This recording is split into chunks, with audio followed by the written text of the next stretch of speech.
What's your understanding of the Illuminati and secret societies? Because a lot of people hear about this phrase and this word is being, it's heavily used on the internet, and it's linked with music, the control of corporations, and like I always go back to what my uncle would say. He's Irish, and he would just be, he's the sort of person. He loves his beer, he loves to go to the pub, and he loves to watch Sky News. To him, the idea that anything else is kind of controlling the world or has an effect on us in an energetic sense is complete rubbish. What's your take on secret societies, Illuminati, and... Right, so if you look at secret societies, it's masculine driven. Okay. All the esoteric, it's masculine driven. There's nothing feminine about it. And by Well, when you say feminine, esoteric, will you just explain what esoteric means? hidden, the occult. The occult. Yeah. Okay. So if you think in terms of masculine and feminine as having absolutely nothing to do with gender, we misinterpret that by thinking because we have male and female, it's gender. It's not. Think energy, frequency, and vibration. They're creative forces that manifest in different ways. And so the masculine, it's always external. And it's always about grabbing things and holding them to themselves. The feminine is about giving birth to them. The masculine is about dominance and control, willpower. And so what the secret societies were, let's just gather this information to ourselves, because if we have this, then we can help each other to succeed. Because we don't know and we don't believe that we can do it, just because everything comes out of the ethers anyway. So we're going to control it. And if we control the knowledge, then only us can participate, the old boys network. And if only us participate, then only us can get wealthy, which suddenly removes that communal energy of us all being a part of the whole to us having power over it. Service to self will always take you into darkness. Service to self. Yeah. So is this what Rather we're than seeing? service to others. Others, Yeah. right. But is this what, sorry? Is this the construct that we're seeing with our government, with the state of the world? Would you say it was very Definitely, masculine? it's masculine. It's us against them. It's my country against your country. It's my political party against your political party. It's my this against yours. It's my stature against yours. It's me controlling. I mean, how can you imagine that a millionaire is going to be able to determine what a working class person needs or doesn't need, or how they think or feel? We can't. It's masculine. I tell you, I control you. And so when you look at the word Illuminati, for example, which on the outside looks like illumined and something good, it's just another way of creating deception. And that's what we do. In the lower worlds, in our physical world, what looks like a certain thing isn't really that. Yeah. Do you see what I mean? Yes, So if I yes. tell you I'm creating these systems that's going to help you, it doesn't really mean it's going to help you. Yeah. It might just be that it's helping me. Yeah. So anything external is under the guise of being corrupted. But is there anything wrong with having this masculinity, or is it out of balance? Or if we had too much female energy, would that be? Okay, I'm going to take it to a personal level. Yeah. Imagine, and this is symbolically, I'm going to first explain how the creative forces work. So symbolically, you have a caveman and his wife, masculine and feminine. They're going to go for food. All that caveman, the masculine, knows is from me to whatever it is I want, that's it. Whether I throw that rock, that spear, that's it.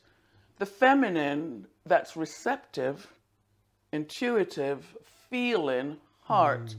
She knows she's going for food, but over there some pretty flowers, and she just thinks if I get those flowers, I can brighten up the cave and everyone's going to feel in better spirits, and there's some shrubs, I can use that for tea or for herbs. So she still knows she's getting food, but she's thinking of the whole of what's going to nurture the spirit and uplift them.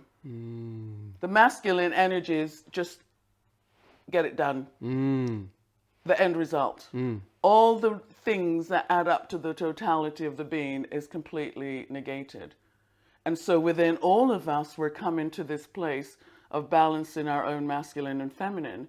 And a part of that journey is all the darkness, all the greed, all the willpower, all that masculine control, force, war, conquering is going to have to come into balance with the feminine. And so it's with the magnetic field changing, it's bringing out those things within us. And whether it's within us directly or within us through our family ancestral lineage, it's coming out. What is that you were saying earlier about masculinity? It's being messed with. In men, it's almost like men do not know how to be. I mean, isn't this masculine force, when you tune into it, it's meant to be solid. You know, we're meant to embrace this masculinity, right? But it's a grey area. What's going on? Well, if you look at every single thing, there's a saying, as above, so below. The difference is what it is on the above, higher awareness. On the below, it takes it into the base awareness. So what you'll have now is a lot of gender confusion. I'm in a feminine body, I feel masculine. Do you know? And that's the external misunderstanding of what the higher purpose is. It's not that one is better than the other. It's that both, we have them within each of us. Both adds to the whole within us. And because of all that male dominance, men are confused. Because even with the male dominance of those controlling the world, if you look at the media over the years through movies, well, men have been shown to be silly, to be not masculine, whatever that means, to be uncertain, to be all kinds of things. So while they destroy the masculine in the world, they themselves are operating from that masculine energy. But it's once again the secret society. Only us can have the benefits of that. So let's discard everyone else and let's keep them in confusion. I don't know if that makes sense. Does that make sense? Because I can explain it in another way. Yeah. Right. And so if I want to maintain power in a neighborhood, well, I'm going to have to make sure everyone else in that neighborhood cannot touch my power. And so even though I'm one thing, I'm telling you, no, what you're looking at isn't that. Yeah. Wow. It's like someone, whoever he is, one of the people running in the States right now for presidency, multimillionaire, is wanting. Trump, yeah. No, not Trump. Oh. Is wanting, I think Bloomberg or whatever. Oh, okay. Is wanting everyone else to, die at a certain age because if you're old, you don't need health care and you don't need this and you don't need that. Meanwhile, I can afford every bit of health care myself. And I'm a man, and I'm old, so at what point does elderly affect him when it doesn't the others? So there's this confusion, and it's words. Yeah. So you can language yourself into success or pain. And people get triggered by their emotions, and so they're responding in an emotional way. And the emotion is the feminine, and so because we've destroyed the feminine by control, we don't know how to be at peace with our emotions. I see. And so when we have feelings, we're going to have them medicated so that we have no feelings. I see. And we're starting with the kids very early. So what would have been a normal childhood, let's say 50, 60 years ago, where you could have uncomfortable feelings. Now, soon as you have that, let's throw in some medication that we're now going to make a profit from. But these medications are also created within the demonic world, and so they're never going to add to the quality of your life. And that's why they can happily feed us poison that they know is going to have a long-term effect. So, with all of the things that you're saying, there is evidently this dark force. There's a darker force that actually wants kind of bad things to happen to human beings. I no longer agree with that because in a ayahuasca ceremony, I asked that question years ago. I asked the question of, I wanted to understand about Satan and that stuff because that had come up at the time when I was there.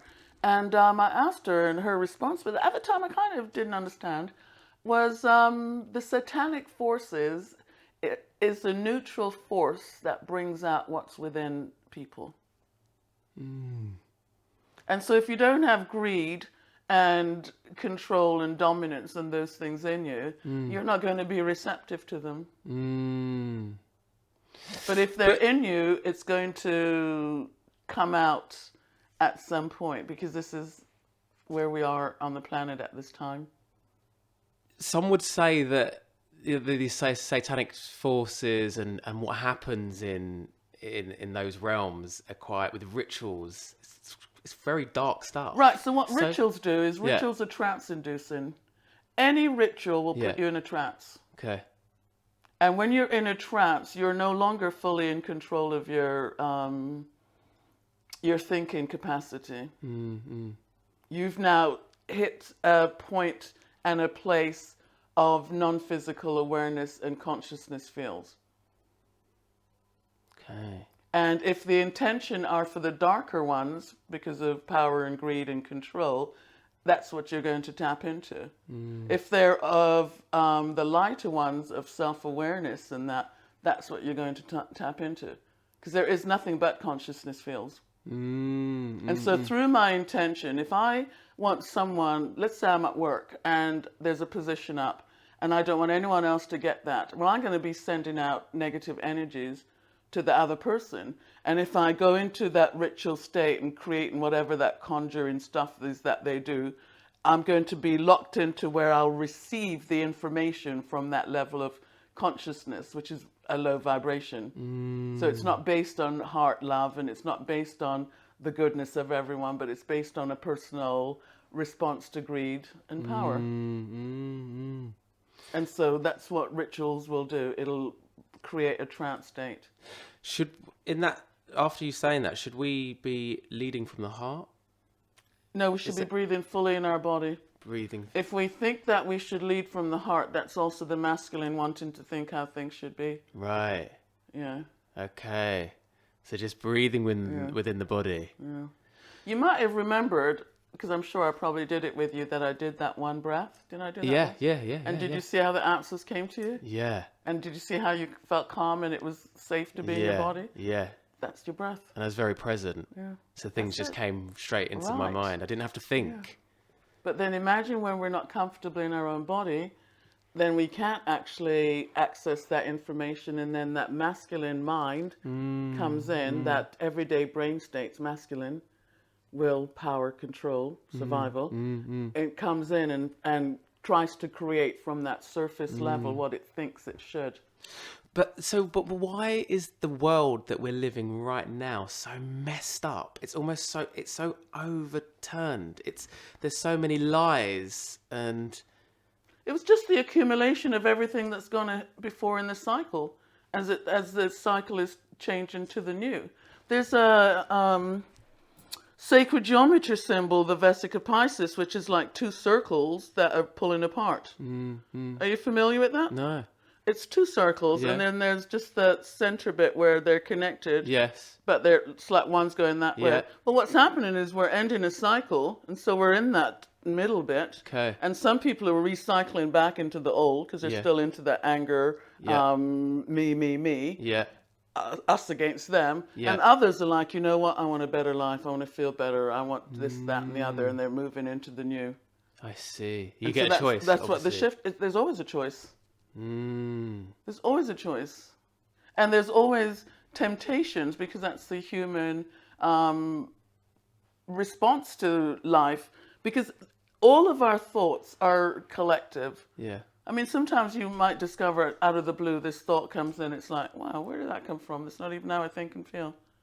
Because they're not your thoughts. They're like thought forms just floating around in the atmosphere. And then when you're open to them, they'll come in. And they'll come in on that energy of what you feel. Do you know, if I wish someone harm because they got something I didn't have, well, there's power, greed, and control. And that wish is going to be directed in an unphysical way to them. There's always a boomerang effect, though. Yeah, It's not yeah. a story. So everything we do to others, ultimately, we're going to have to experience. But Wow. anyway, Yeah. go on. How much of life do you believe is mapped out? Because I know you've got experience with past life regression. You do that, don't you? Yeah. So how much is mapped, and how much free will do you feel we have? The older I get, the less free will I think we have. We really don't have any free will. The only free will we might have is to decide how we're going to feel about our day. Right. Yeah. Okay. Yeah. I'm getting to that slowly. But when I look at people's lives and stories, Yeah. that family pattern is already there. those responses are already factored in. The way of viewing the world, it's already there. How much free will do we have? If I come from a part of the world where I'm born into a certain culture, I'm going to take on everything of that culture. I can never, unless, there's a few changes, relate to the whole way of other cultures being, because I feel my culture is right. Where's my free will? Yet still, if you look at it from past lives, we are born into all different cultures. We're born as different sexes, male, female, different parts of the world. But that culture might be like us against them. Yeah, yeah. So where's the free will to that soul that's born, that child in that culture? Yes, yes. I'm going to naturally take on whatever that culture says is the way life is. Yes. And that's why traveling is very good. Just in Just general. to experience different ways of thinking, looking, Yeah, and doing. yeah, It's like opening neural pathways in the brain. Yeah. Oh, yeah, it's one of the best things I've ever done. And so do you think the theme of why are we living life? What do you think? Are we here to learn themes? I think life is pretty loaded. I mean, people like to think it's a school on Earth, but I think if you're a soul, everything is a school. Which means that life on Earth isn't just about being a school. Because if you think about school, most of us don't like school. Yeah. There's nothing about school, and school often makes us feel we're not good enough because there's still something more. So I think that's a meme that's been put in. Okay, so look at it this way. We're spiritual beings, consciousness, and we're coming into a physical form. Yeah. And I've come to the conclusion that we come in with templates. Because this is consciousness fields. And the templates might be issues with mother, neglect, abandonment, and all these different things. And so by the time you're locked into that personality or that way of being through experience, culture, and your templates, you're going to see the world in a particular way. And you can sit and argue with someone that doesn't have those feelings and viewpoints, and you can argue all day, and yet still both of you are right, coming from your perspective of where you are in the world. And yet still neither one of them might be right, because they're the limitations of the beliefs of that culture, that time, that period. Yeah. Do you see what I mean? Yeah. And therefore, darkness and light, what might be dark in one culture might not be dark in another culture. Yeah. So there's this vast diversity, but we're conditioned to believe things should be either this or that. And the reality is it's both this and that. And so throughout the cycle, what I've discovered is when they have what they call the yugas, Kali Yuga. In the West, we might speak of the Iron Age, Silver Age, and that. Yeah. It's to do with energetic cosmic configuration of electromagnetic energy. But what I've discovered is that if a soul is born into a culture or a cycle at a starting point, they're going to live that whole experience throughout the whole cycle. So if I'm born at the beginning of the cycle into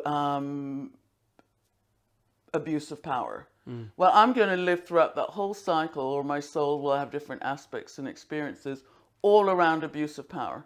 So I might marry an abuser in one lifetime, I might give birth to an abuser, I might have to support an abuser. And so by the time it's all finished, I have a complete understanding of the abuse of power. I see. And every single thing that we experience gets added to the collective consciousness, good or bad. Yeah. And so sometimes we are affected, because they're energy fields, simply by the collective. And that's why you'll also find people have parts of your story. Will be like, oh my God, that is so everything me. Yeah. But then there'll be other parts. Yeah. Because they're templates that are taken from the collective. So every time we resolve things, it goes into the collective that others can tap into. And anytime others do awful things, if we're open, we can tap into that and do that. Same thing. And that's why you'll find clusters of things happening all the time. So things happen in because short it's succession. affecting people in maybe different parts of the world. Yeah. Do you know? Yeah. Suddenly there's this thing happening with a certain type of serial killer that you'll find it's happening somewhere else. Or someone has created or invented something that you find someone else at the same time has created and invented. It's all because of the collective. And so there's fancy words for that, like the Akashic field, the Akashic records, but it's really the collective. It's everything that we do, think, and feel gets added to it, good or bad. And how we think and feel, good or bad, we'll tap into it.